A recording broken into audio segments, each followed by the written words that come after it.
Bienvenue, bonjour à tous. Bonjour, Annie. C'est une joie pour moi d'être avec vous ce matin et de vous revoir et de pouvoir regarder ensemble la bonne parole de Dieu. Donc, on va continuer à regarder au niveau de l'Église d'Éphèse, que Dieu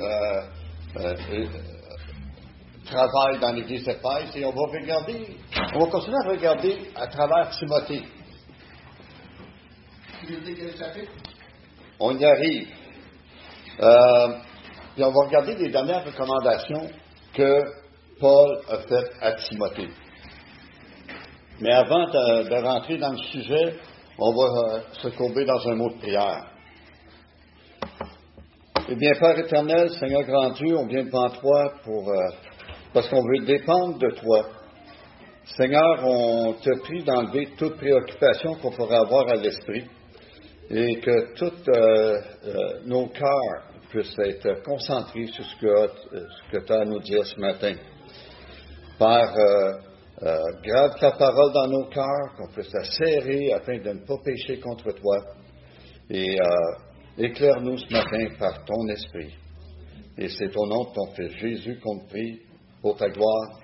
Amen. Amen. Donc, ce matin, on va regarder le deuxième épître de Timothée, de Paul à Timothée. Donc, 2 Timothée. Et on va faire un survol des 4 chapitres de 2 Timothée. Le but de cette lettre, c'est de donner les dernières instructions. Les dernières instructions, c'est la dernière fois que Paul va écrire à Timothée. Il va y donner ses encouragements, les instructions et aux responsables, à Timothée et aux responsables de l'Église d'Éphèse.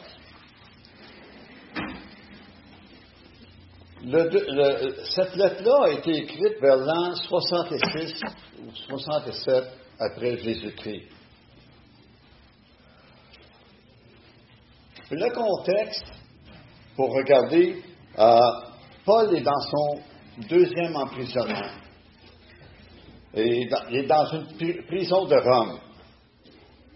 La semaine passée, Matthieu nous a parlé de la première emprisonnement de Paul. Comme quoi que Paul n'était pas en prison, mais qu'il était assigné dans une maison, il ne pouvait pas sortir, mais il a écrit sa lettre dans une maison. Mais là, cette fois-ci, Paul, il est dans une prison, et, je vais vous dire, à l'époque, ces prisons-là, ce n'est pas des prisons confortables comme on a aujourd'hui. Paul désire passer le flambeau à la génération suivante, aux responsables dont Timothée faisait partie. Et on peut voir ça dans le deuxième chapitre de 2 Timothée, au verset 2. Il dit, et ce que tu as entendu en présence de beaucoup de témoins, confie-le à des hommes fidèles. On voit là déjà qu'il veut que ça soit transmis à des hommes fidèles, mais qui soient capables aussi de l'enseigner à d'autres. Donc, ce n'était pas juste des hommes fidèles qui venaient à la synagogue ou qui étaient là dimanche après dimanche, mais c'était des hommes capables aussi de l'enseigner. Puis, il profite aussi pour demander à Timothée de lui faire parvenir des parchemins, son manteau qu'il avait oublié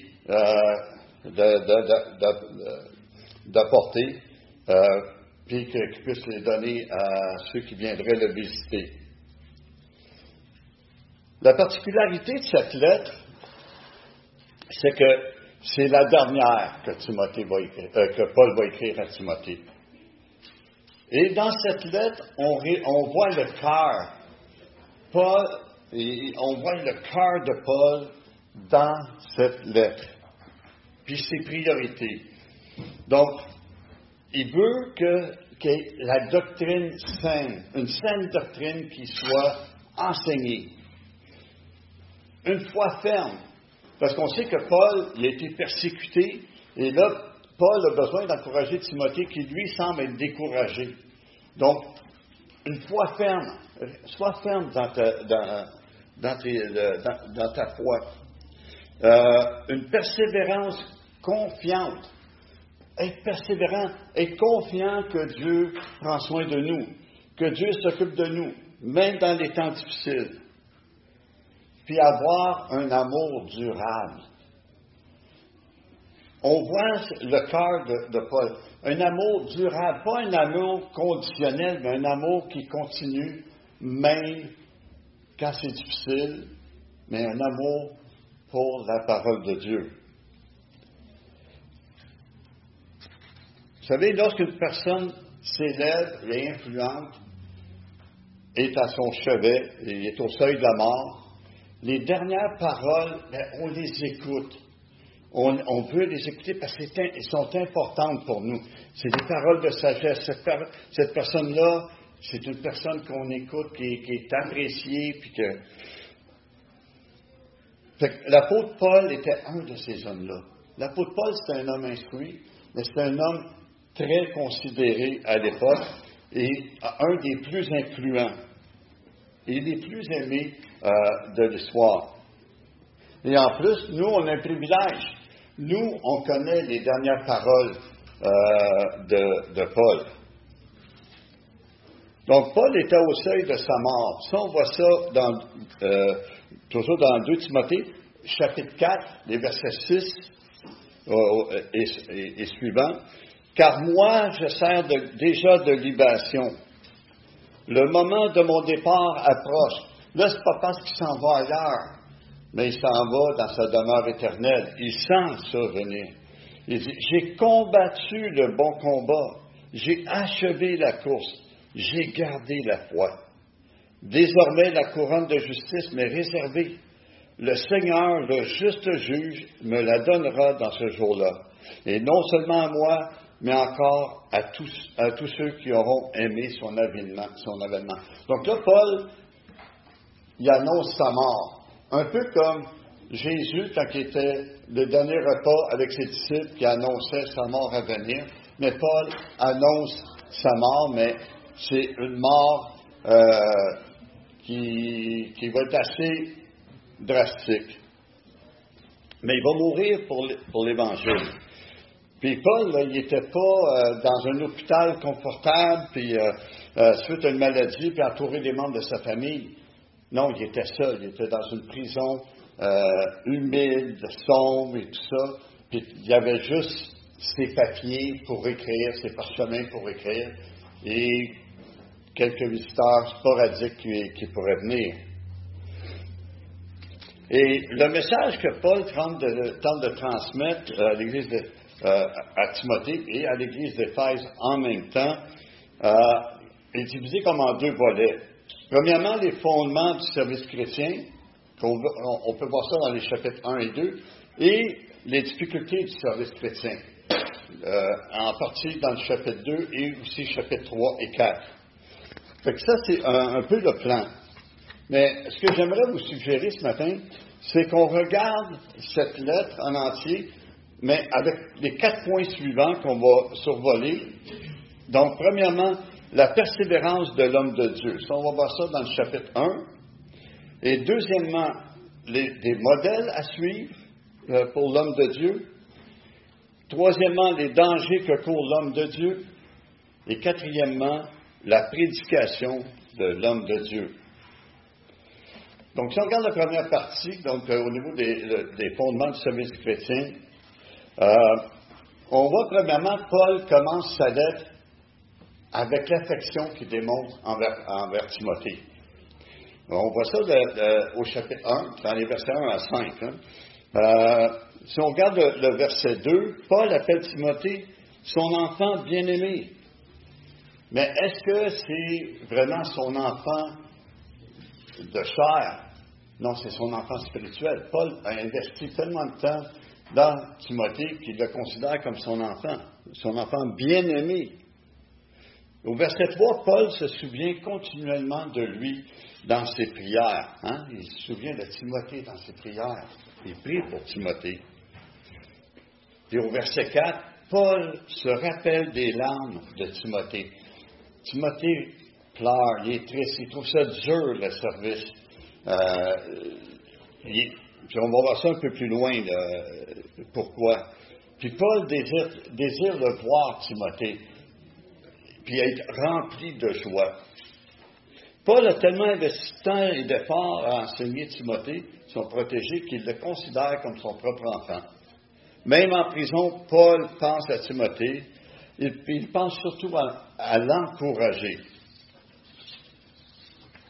Si on regarde un peu un exemple avec nos familles, hein, pour ceux qui, comme moi, ont des enfants, un ou des enfants, on peut comprendre Paul au niveau de sa relation parent-enfant.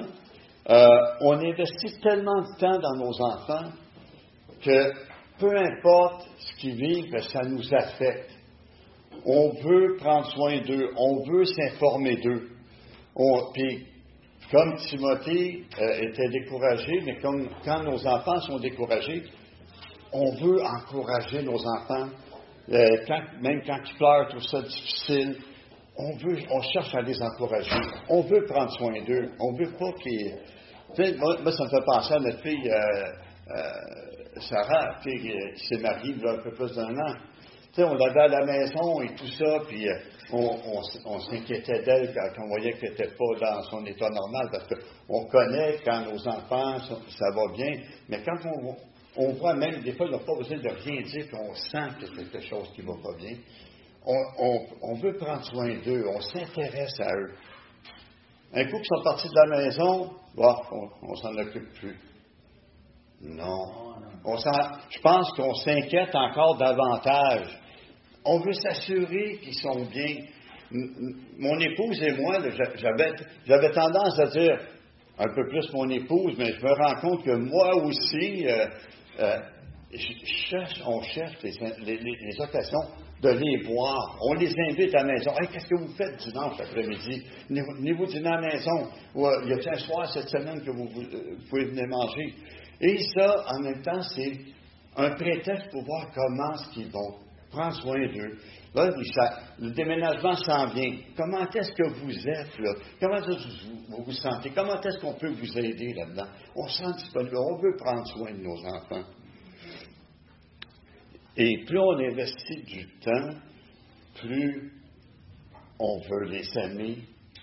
Encore, de la meilleure façon, on veut les aider, on veut prendre soin d'eux. C'est la même chose à l'Église Emmanuel. L'Église Emmanuel, des fois, on va avoir des gens qui vont venir nous voir. Comment ça va?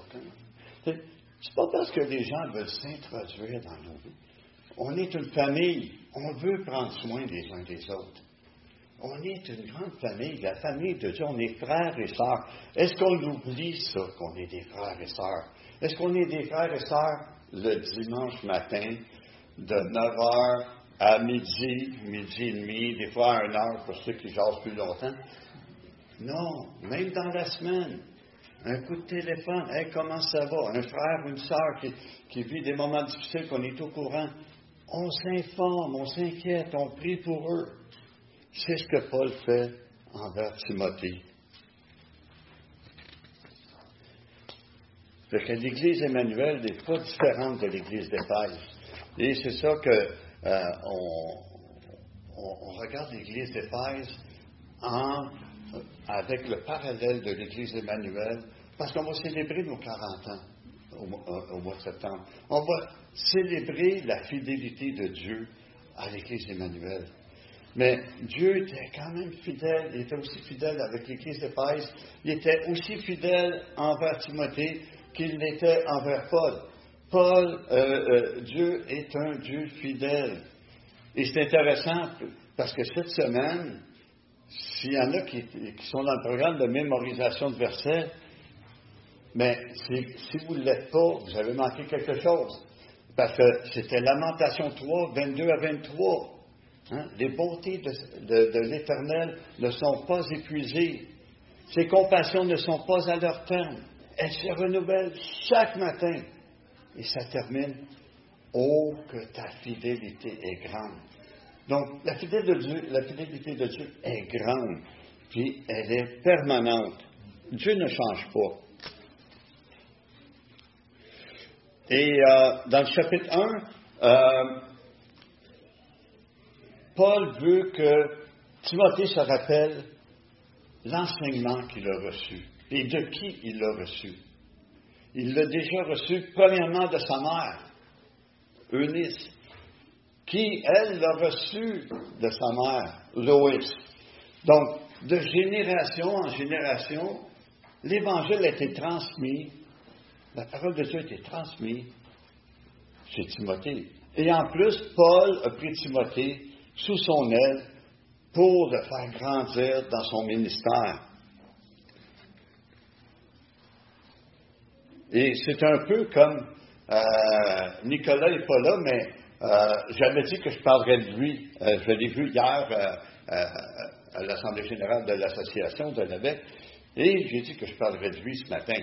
Et on peut prendre Nicolas, mais je vais le prendre sur le côté paternel. Nicolas a reçu l'enseignement de son père, Danny, a reçu l'enseignement de Danny. Et Danny l'a reçu de son père, Marcel. Donc, ça a été transmis de génération à génération. Et ultimement, c'est reçu de Dieu, c'est l'Esprit de Dieu qui nous enseigne. Et je suis certain que Danny et Christiane s'informent, sont inquiets. Comment va Nicolas, sa famille, comment est-ce qu'il va? Donc, puis je suis certain qu'ils prient pour eux. Donc, ils prennent soin, on prend soin de nos bien-aimés. Mais Paul aussi écrit à Timothée pour l'encourager à persévérer.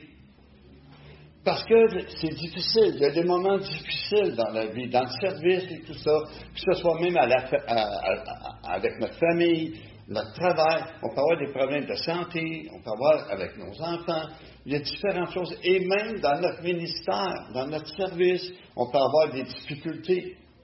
Et Paul veut encourager Timothée à persévérer, même dans des moments difficiles. Paul peut faire ça parce que Paul a vécu des moments difficiles. Il a été persécuté. Même là, il est en prison pour sa foi. Mais Paul, ça n'empêche pas de persévérer puis d'écrire pour encourager. Dans les versets 6 et 7 du chapitre 1, Paul exhorte Timothée à ranimer le don de Dieu qu'il a reçu de ses mains, les mains de Paul. Les versets 8 à 10, il encourage même à prendre courage et à souffrir avec Paul pour l'Évangile. Parce que c'est souffrant. On est persécuté. Tu sais, des fois, on témoigne dans nos familles, puis avec nos amis, puis on est rejeté, puis tout ça. On ne peut pas dire qu'on est vraiment persécuté comme Paul l'a été. Paul a été vraiment persécuté, et là, même sa vie tire à sa fin à cause qui annonce l'Évangile, à cause de sa foi ferme dans l'Évangile. Puis Paul, lui, en même temps, il veut donner des expériences, des exemples de persévérance. Paul lui-même, il se donne en exemple. Il dit que Paul souffre, mais il n'en a point honte. Il sait en qui il a cru. Il s'appuie sur la puissance de Dieu, dans les versets 12 à 14. Et dans les versets 15 à 18, on voit aussi qu'il parle d'Onésiphore. Hein? Onésiphore, même s'il sait que Paul est en prison, Onésiphore cherche à voir Paul. Il le cherche avec beaucoup d'empressement. Il veut rencontrer Paul. Donc, Timothée est jeune, peut-être au milieu de la trentaine, mais il n'est pas pris au sérieux à cause de son jeune âge. Souvent, on pense que des fois un adolescent ou quelque chose comme ça, ou un jeune homme, il y a moins d'expérience. On peut en prendre, on peut en laisser. Mais Paul, il dit à Timothée, décourage-toi pas. Il y a un verset qui dit que personne ne méprise ta jeunesse. Parce que qui prend soin de Timothée? C'est Dieu qui prend soin de Timothée. C'est Dieu qui a mis Timothée là, par la main de Paul, en charge de l'Église d'Éphèse.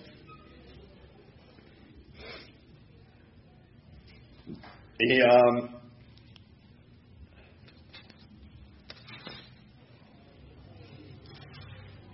il y a aussi, Paul donne des exemples de modèles à suivre. Là, il a donné des exemples de persévérance, mais aussi des modèles à suivre pour l'homme de Dieu. Et ça, on voit ça dans le chapitre 2. Donc, des versets 1 à 2, Paul, il dit, « Ce que tu as entendu de moi, confie-le à des hommes fidèles qui soient capables de l'enseigner à d'autres. » Donc, on voit que Paul encourage à former des disciples, à ne pas chercher à tout faire par lui-même, de peur qu'il s'épuise, qu'il se décourage. C'est ça qu'on peut appeler la relève. On entend ça souvent, préparer la relève. On entend ça dans l'Église. Préparer la relève. Puis, c'est un peu comme une équipe de hockey. Hein? Une équipe de hockey, il y a plusieurs joueurs dans une équipe, mais seulement 5 joueurs qui sont sur la patinoire, en plus du gardien. Mais les autres restent sur le banc. Pourquoi? Pour remplacer quand les autres sont fatigués. Puis ils sont tous capables de faire le même travail que les autres. Donc, c'est des hommes capables, enseigne-leur des hommes capables de faire le même job que toi. Donc, on voit ça dans les équipes de hockey. Paul, c'est la même chose à Timothée. Timothée a pris la relève. Exactement. Fait que Paul a transmis à Timothée, il a laissé Timothée à Éphèse, et Paul est maintenant à Rome dans une prison, mais le travail se fait encore à l'Église d'Éphèse parce qu'il a donné ça à Timothée. Et il va encourager Timothée, malgré les temps difficiles. Puis, c'est pas différent ici à l'Église Emmanuel. On prépare la relève. On essaie de trouver des hommes pour alléger la tâche aussi. Moi, je regarde, on prend juste Danny. Danny, c'est lui qui est là dimanche après dimanche, après dimanche, après dimanche. Et là, maintenant, je vois là, qu'il prend un Roy, il prend un Yvon, il prend un Pierre. Et maintenant, je suis rendu dans l'équipe. Il y a un Mathieu qui est venu la semaine passée. Et ça allège la tâche. Et c'est allégeant même pour nous. C'est un exemple pour nous. Parce que nous, s'il fallait qu'on prenne la relève, être là dimanche après dimanche, on pourrait être un peu essoufflé. Surtout que Roy, il enseigne la classe des aspirants membres. Donc, en plus, ça en fait beaucoup. Donc, Paul, il encourage Timothée à préparer la relève ou à alléger sa tâche. Donc, Paul se cite en exemple et il donne aussi l'exemple d'un soldat. Hein? Un soldat, ça souffre. Hein? Ça ne s'embarrasse pas des affaires de la vie, s'il veut plaire à celui qui l'a enrôlé. Le verset 5, à un athlète. Hein? Un athlète, là, ça s'entraîne. Mais quand ça s'entraîne, un athlète, au début, il y a des moments difficiles. Est-ce que ça tombe, un athlète? Oui. Mais ça se relève. Il persévère. Il continue. Finalement, bien, il sera aux Olympiques. Et ultimement, il pourrait avoir une médaille. Mais c'est l'entraînement. Un athlète, ça va être souffrant aussi, parce qu'il y a des rigueurs qui sont là. Un laboureur. Hein? Un laboureur. Jardinier, mais un laboureur, un champ, qui cultive son champ.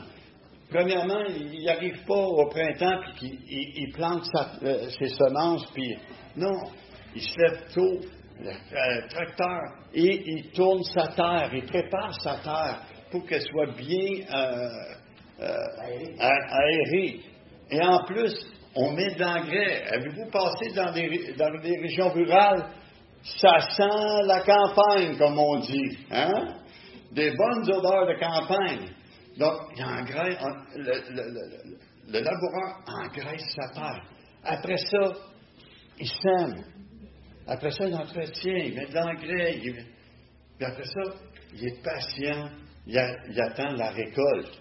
Fait qu'on récolte des fruits, mais avec patience, persévérance, on travaille. Et aussi, comme il donne Jésus en exemple, un exemple de fidélité. Jésus est fidèle. Il donne l'exemple d'un ouvrier, un homme éprouvé qui n'a pas à rougir devant Dieu, qui dispense droitement de la parole de vérité, versets 14 à 19. Verset 20 à 23, un vase.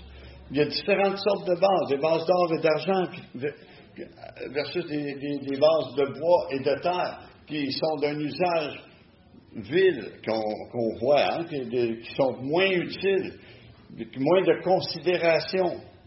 Un serviteur, être condescendant, hein, être propre à enseigner, doué de patience, redresse avec douceur les adversaires pour les conduire au salut.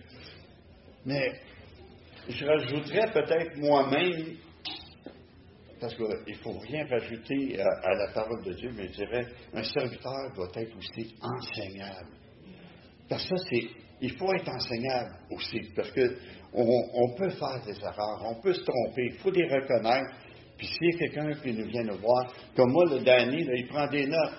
J'ai envoyé mes notes, moi, avant d'arriver ici ce matin. Il a tout révisé mes notes. Il m'a envoyé des petits conseils. On s'est parlé au téléphone même encore hier soir. On a besoin d'être enseigné, on a besoin d'être coaché, on a besoin d'être enligné pour être sur la bonne voie. Mais comme j'ai mentionné, dans notre service, il peut y avoir des difficultés, comme on l'a vu avec Paul. Puis une des difficultés qu'il rencontrait à l'époque, c'était la confrontation avec l'apostasie. Au verset 1, il dit qu'il va y avoir des temps difficiles. Les hommes vont être égoïstes, amis de l'argent, fanfarons, hautains, blasphémateurs, rebelles à leurs parents, ingrats, irreligieux, insensibles, déloyaux, calomniateurs, intempérants, cruels, ennemis des gens de bien, traîtres, emportés, enflés d'orgueil, aimant le plaisir plus que Dieu, et ayant l'apparence de piété, mais en reniant ce qui en fait la force. Ah, mais ça, c'est juste que ça se passait juste dans le temps des frères, dans le temps de Timothée. Hein? Ça se fait pas aujourd'hui, ça. Hein? Il n'y a pas ces comportements-là aujourd'hui. Non, il n'y en a pas aujourd'hui de ça? Non, on fait exactement la même chose. On fait exactement la même chose. Même pire. Hein? Même pire. Hein? Le cœur de l'homme est méchant et tortueux par-dessus tout. Hein? Sans Dieu, on est voué à faire ces choses-là. Et même des fois avec Dieu, l'ennemi, là, aujourd'hui, la société, là, a beaucoup d'attraits, hein? Beaucoup d'attraits. Mais la parole de Dieu devrait être notre trésor. Car là où est ton trésor, là aussi sera ton cœur. Donc, la parole de Dieu, l'Évangile, c'est là qu'on devrait se concentrer. Et on va voir ce point-là un peu plus tard.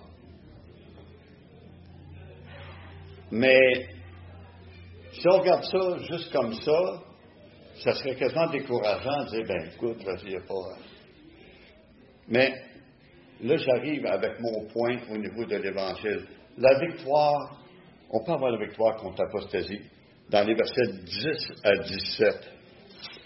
Donc, les versets 10 à 11, Paul encourage Timothée à suivre l'enseignement et le témoignage que Paul a reçu et que Paul a été délivré de toutes les persécutions parce que Paul avait mis sa confiance en Dieu. Peu importe ce qui arrivait, il mettait sa confiance en Dieu. Paul disait à Timothée, demeure dans les choses que tu as apprises et reconnues certaines, sachant de qui tu les as apprises. Donc, Paul revient encore sur ce qu'il avait dit par rapport à l'Évangile qu'il avait reçu de sa mère et de sa grand-mère. Ça avait été transmis de génération en génération et même de Paul lui-même. Il dit, rappelle-toi de qui tu les as reçus. Puis, ultimement, c'est de Dieu qu'on reçoit toutes choses. Et le verset 16 à 17 du chapitre 3, parce qu'on est dans le chapitre 3 maintenant, les versets 16 à 17, c'est un passage qu'on connaît, qu'on mémorise, mais est-ce qu'on l'étudie, ce verset-là, ces deux versets-là? Hein? Toute écriture est inspirée de Dieu et utile pour convaincre, pour corriger, pour instruire dans la justice. Mais pourquoi? Afin que l'homme de Dieu soit accompli et propre À toute bonne œuvre. Hein? Il y a une raison pour laquelle la parole de Dieu, on l'a. C'est une raison pourquoi Dieu nous a laissé ça. Parce qu'elle est utile comme notre boussole. Elle nous enseigne comment vivre selon Dieu, afin qu'on soit propre et accompli, propre à toute bonne œuvre. Donc, il y a toujours une raison. Et il n'encourage pas Timothée à rester attaché aux Écritures. Parce que c'est ça qui est important. Paul était attaché aux Écritures et il était attaché à Dieu.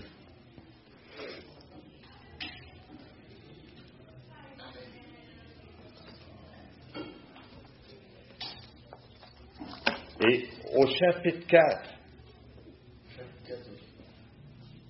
la prédication de l'homme de Dieu, donc le devoir de prêcher. Paul s'adresse à Timothée de prêcher. Il doit prêcher. Parce que dans les versets 1 à 2, on voit que Paul supplie Timothée, je t'en conjure, c'est comme, je t'en supplie, prêche la parole avec insistance, car il y a un jugement à venir. Paul voyait l'urgence à cette époque-là. Là, on parle en l'an 66-67 après Jésus-Christ. On est rendu en 2025. L'urgence est encore plus là, parce qu'on est encore plus proche du retour de Christ. Il va y avoir le jugement final. Les gens vont aller en enfer s'ils ne prennent pas Dieu, puis s'ils acceptent Christ dans leur vie, ils vont aller dans la présence de Dieu. Et Paul exhorte Timothée à prêcher, il encourage Timothée. Paul, il indique aussi comment prêcher. Insiste en toute occasion, favorable ou non. Donc, peu importe ce que les gens vont dire, ils vont accepter ou ils vont rejeter, ils vont se moquer, prêche. Reprends. Va vers ton frère, ta sœur, reprends, censure, exhorte, mais avec douceur et en instruisant. Parce que si tu rentres dans ton frère, dans ton sœur, dans ta sœur, tu dis, hey, là, c'est pas correct, c'est ci, c'est ça. Non. Tu vas avec douceur. Hey, mon frère, ma sœur, je pense, je vois que tes actions ne sont pas en accord avec la parole de Dieu.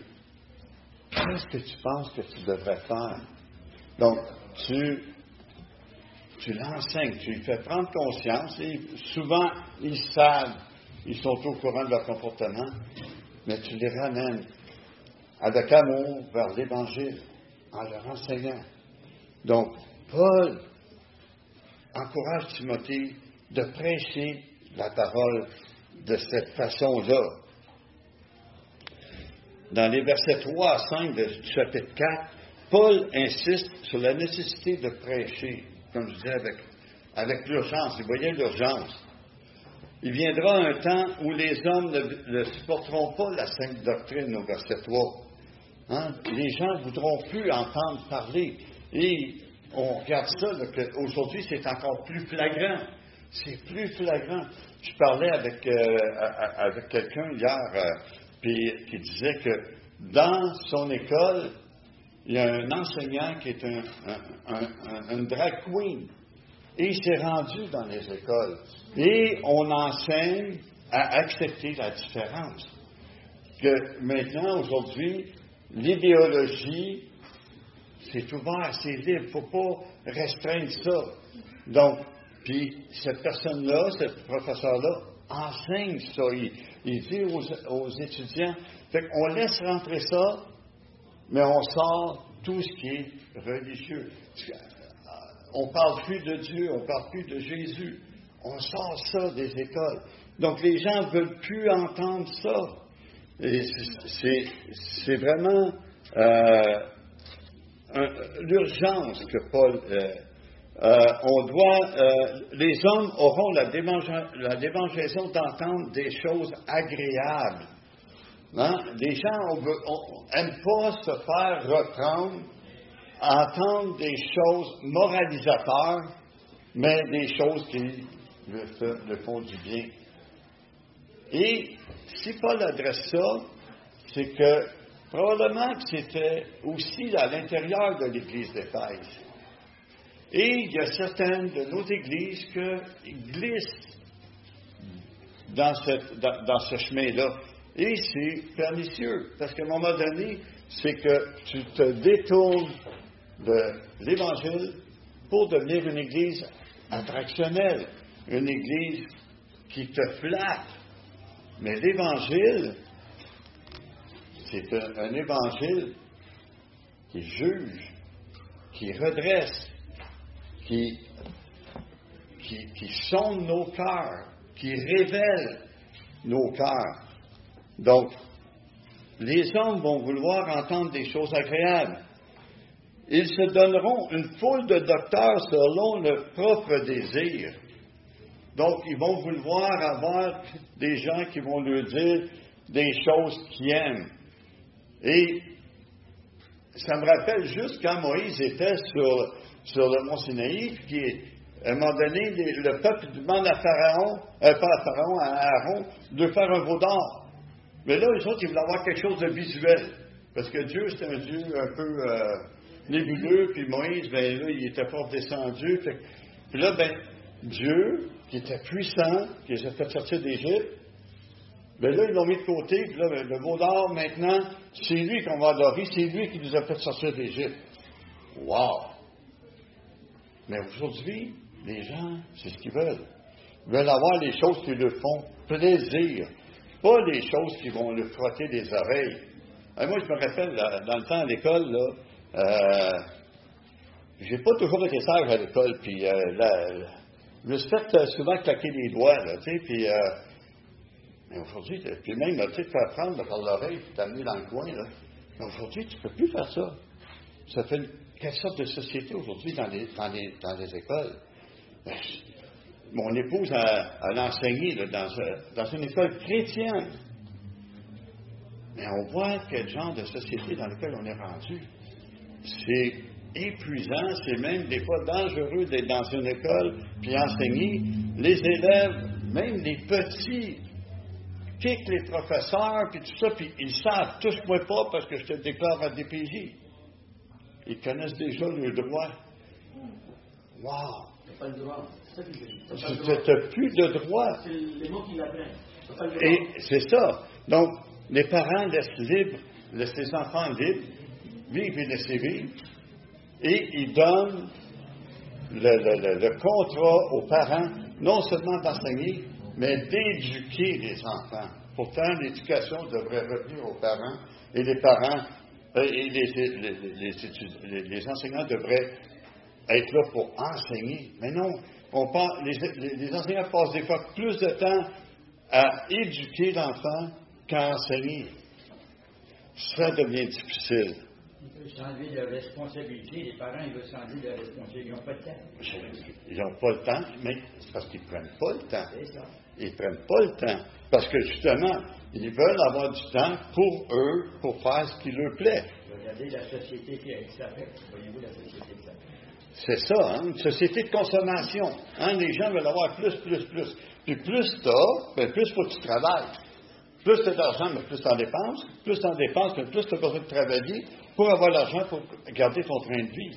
Fait que les gens veulent, dans le plaisir, dans la luxure, un paquet de choses, les gens ne veulent plus maintenant de l'Évangile. Ils ne veulent plus avoir la vérité.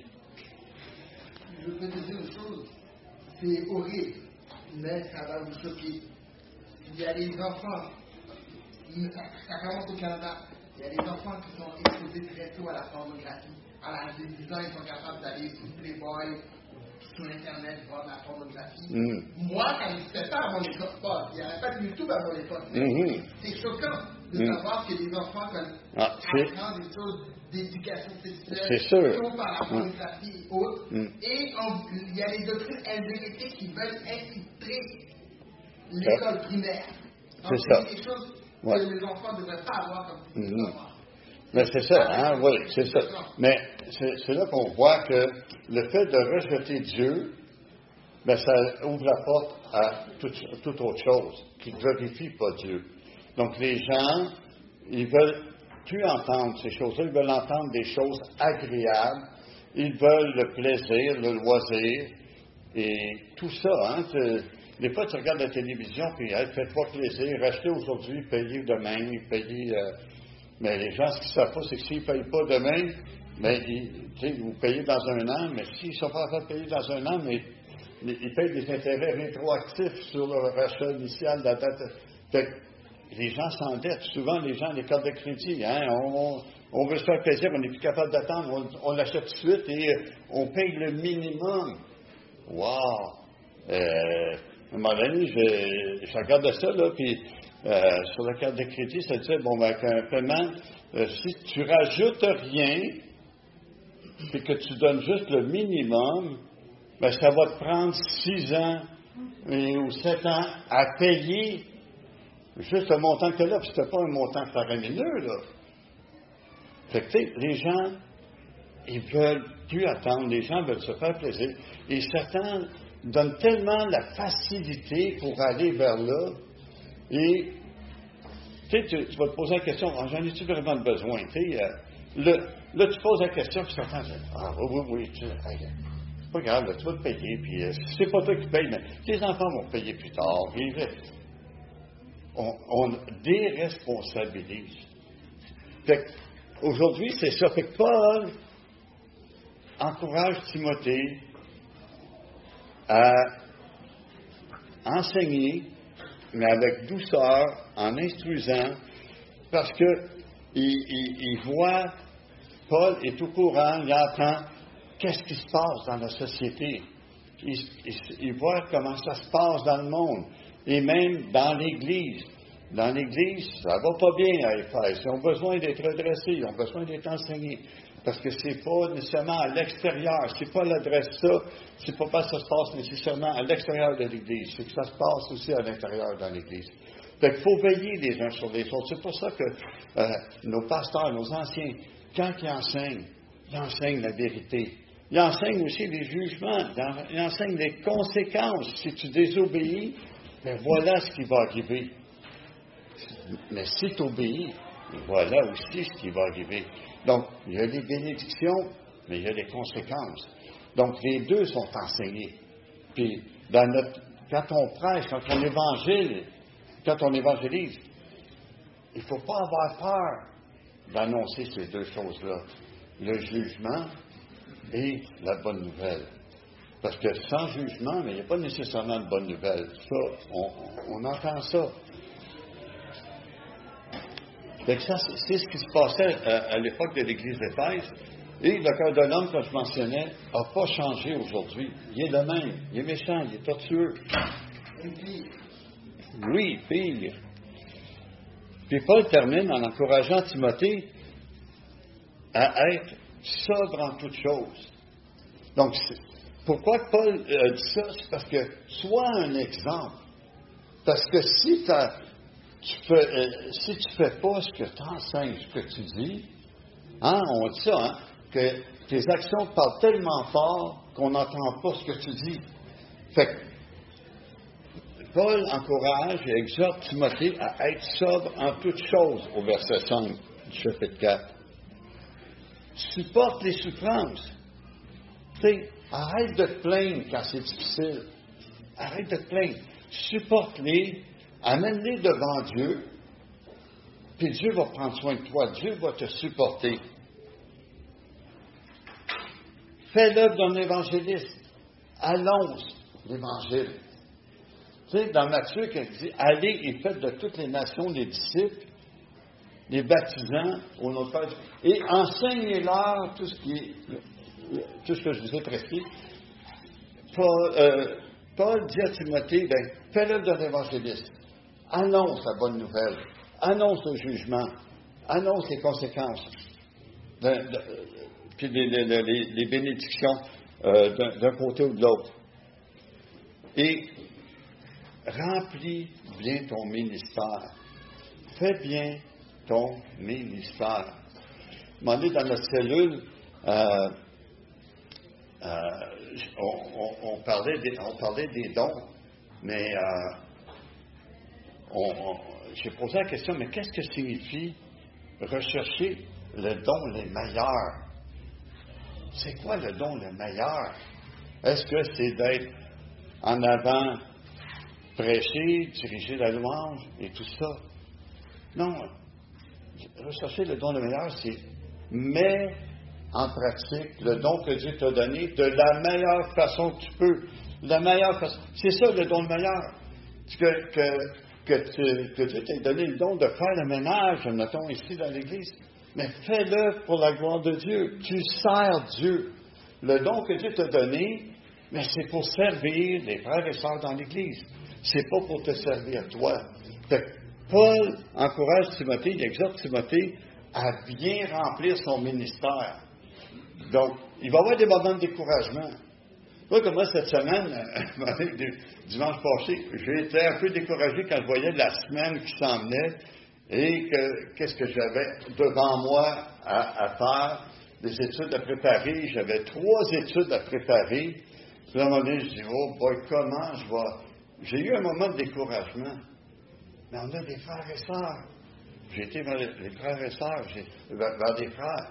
Et il y a un frère qui a accepté de prendre un enseignement à ma place. J'ai dit, là, ça fait du bien. Là. C'est comme, je me sens un peu plus soulagé. Puis après ça, là, j'avais l'étude pour ce matin à préparer. Hey, comment est-ce que je vais y arriver? Là, j'ai de la visite qui arrive lundi pour être là toute la journée. Là, je voyais la semaine s'effriter. Mais c'est vous que si on regarde aux choses difficiles, on oublie qu'on a un grand Dieu. À partir du moment où j'ai mis ça devant Dieu, je dis, Seigneur, c'est toi qui vas aplanir le chemin, qui va arriver. Et finalement, je suis là ce matin. J'ai préparé mes 2 autres études, celui pour ce matin puis celui de vendredi. Et hier, j'étais à l'Assemblée générale de notre association. Donc, Dieu, quand on se met en lui, on est capable de bien remplir notre ministère, le ministère que Dieu nous donne. Et le ministère que Timothée avait, mais c'est lui qui était en charge de l'Église d'Éphèse. C'est lui qui était le pasteur. Donc, sois un modèle, sois sauve en toutes choses, supporte les souffrances, fais l'œuvre de l'évangéliste, remplis bien ton ministère. Paul encourageait Timothée, parce que Paul, il savait qu'est-ce que Timothée subissait, parce que Paul a subi des persécutions lui aussi. Et cet lettre-là a été écrit justement dans son 2e emprisonnement, et en plus, là, il s'en allait vers la mort. Il était pour être exécuté à cause de sa foi. Mais Paul ne se décourageait pas, même en prison. À un moment donné, il se met à chanter. Qu'est-ce qui est arrivé? Les portes de la prison sont ouvertes. Paul était dans la joie même en prison. Il louait son Sauveur.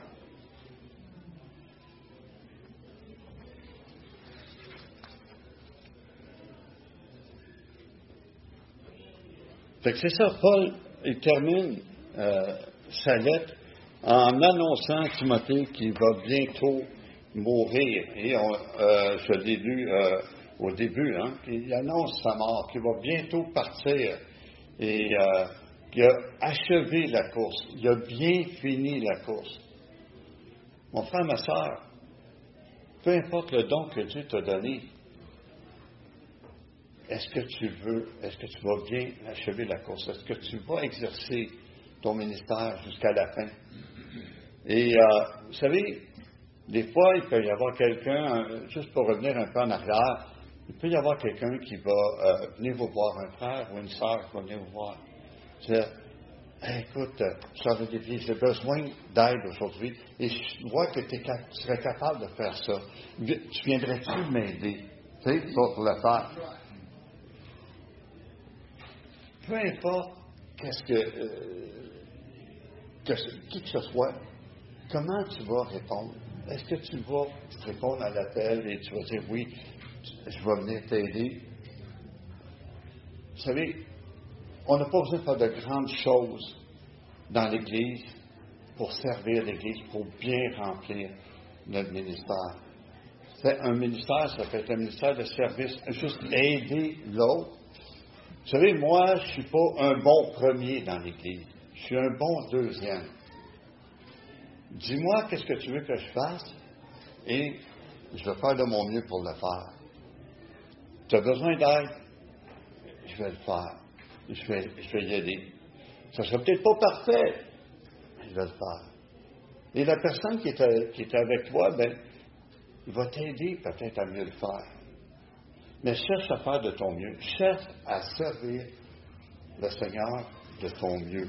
Et c'est ce que Paul exhortait Timothée ou encourageait Timothée à faire, d'exercer son ministère avec excellence. On a un Dieu d'excellence. Offrons-lui l'excellence.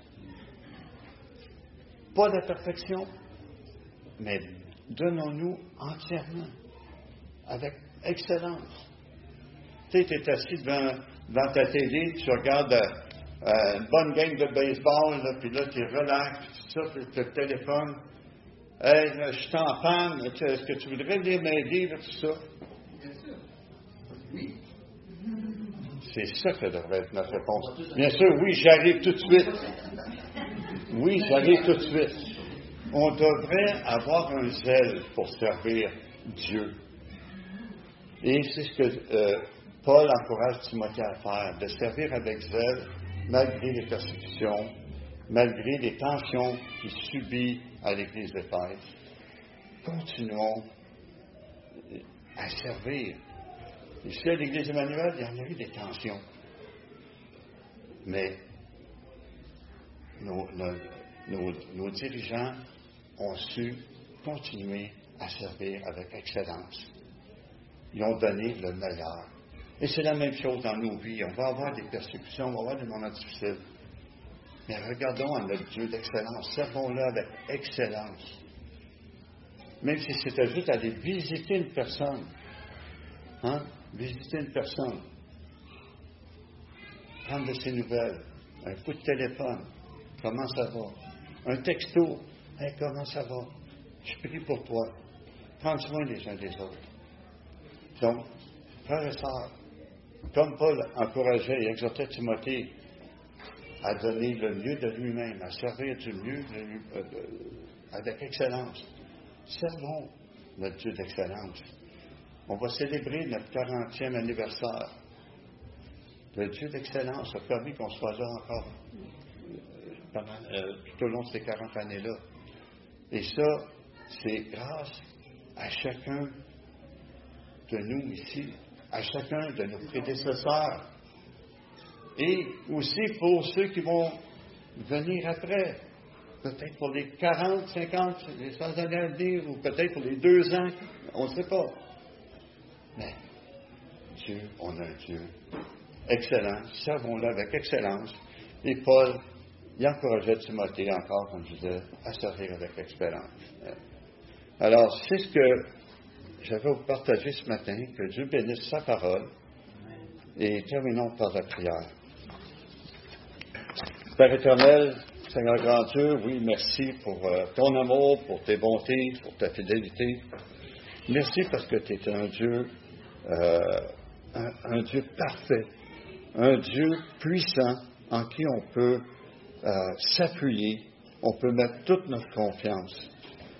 Oui, Père, c'est toi qui nous relèves quand on est faible. Et c'est quand on est faible, c'est là qu'on est fort, parce que on va avec la force qui est en nous, et la force est dans le sang de Christ.